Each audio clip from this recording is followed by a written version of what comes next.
Hello and welcome to the Quebber channel. I'm Jason, your host. Let's talk about safety when it comes to a mobility scooter. There's not enough training that goes on for users of a mobility scooter. I did a lot of research before I got on one of these. There is a lot of things you have to be aware of. First of all, the different classes. A class 2 can go 4 miles an hour and is a pavement scooter. It can only be used on pavements, it can cross the road to get to the other side, and it can go on roads just to get around an obstacle, but apart from that you're on the pavement. A class 3 can go on both the pavement and the road, anywhere up to a dual carriageway. And that's fine. A class 3 has to have proper indicators, all-round light, hazard lights, a set of mirrors or a rear-facing camera.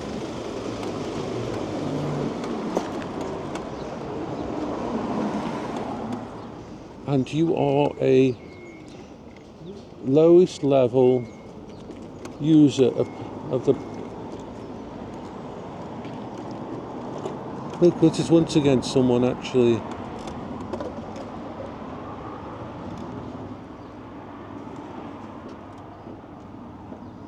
parking their car in a really bad place. There. Pedestrians have right of way. Cyclists have right of way. Cars most definitely have right of way. So you are like at the bottom of the list. This is the place I go for different things. It's a lovely GP surgery. What I want to do is just, well, I've got a little bit of time. Pop down here, we can look at one of the locks. This is the Calden Canal, this is. I used to operate these when I was in a boat in there. So, let's just turn this on, and I'm going to switch this round to here. And turn this on. There we are. I've got my sun hat on because it's sunny. So, there is not enough training given to people. I mean, if you go to a reputable mobility scooter place, they will train you up on what you're doing. But most, like if you buy it from Amazon, which is a bad idea, they don't really give you any kind of training. You're just allowed to ride around on something that could do harm. I'm very lucky because of my awareness and everything, because of the way I view this as a safe space. I am well researched on it. But yeah, you've got to be very aware of the pavement, very aware of potholes, because they can cause the vehicle, if it's not very stable, it can cause it to go off into a road. It can tip over. There is many different ways that this can cause issues. You have to, when you're reversing, mine has a nice beeping sound when I reverse. Listen to that.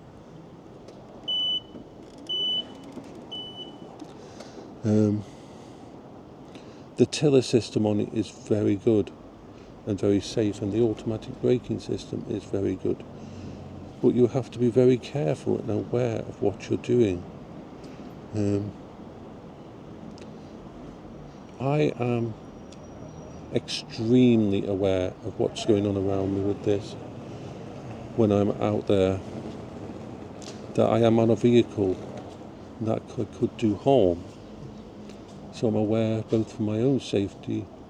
Oh, we'll go around there for a little bit. I'll just have a show you. You have to be aware of the angle of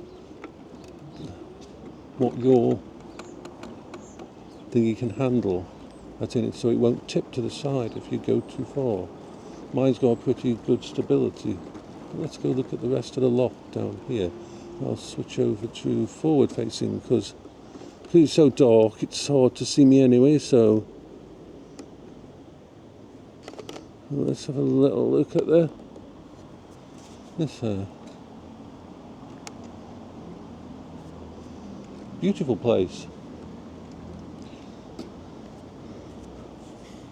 and you have to, when I'm out on the pavement, I keep to the 4 mile an hour if at all possible. Sometimes you have to go a bit faster to get around situations, but 4 mile an hour for the pavement. When I'm inside a building, I take it down to 2.5 mile an hour because I feel that's safer inside a building. You don't need to be going 4 mile an hour inside a building. And I'm very aware of how big this scooter is. I haven't hit anyone. I haven't done any damage. There's been lots of situations where I've had to adapt to things like vehicles on the pavement, which are a bane for both me and anyone pushing a double pushchair or anyone in a wheelchair. It's horrible the way some people just don't think. So yeah, a little turn around here. And this has a very good turning circle. And when you turn with this beyond a certain angle, it halves the speed so you don't turn too fast. Yeah, you can have a look at that.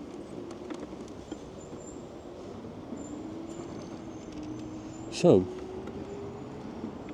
I've got very good use to I've got full power on this, but I know the throttle now and I know how to use it. So, it's pretty damn good for me. So I am going to just park up and take off the camera and everything. So I don't leave the camera on when I'm out inside the thingy. So I will say bye-bye now.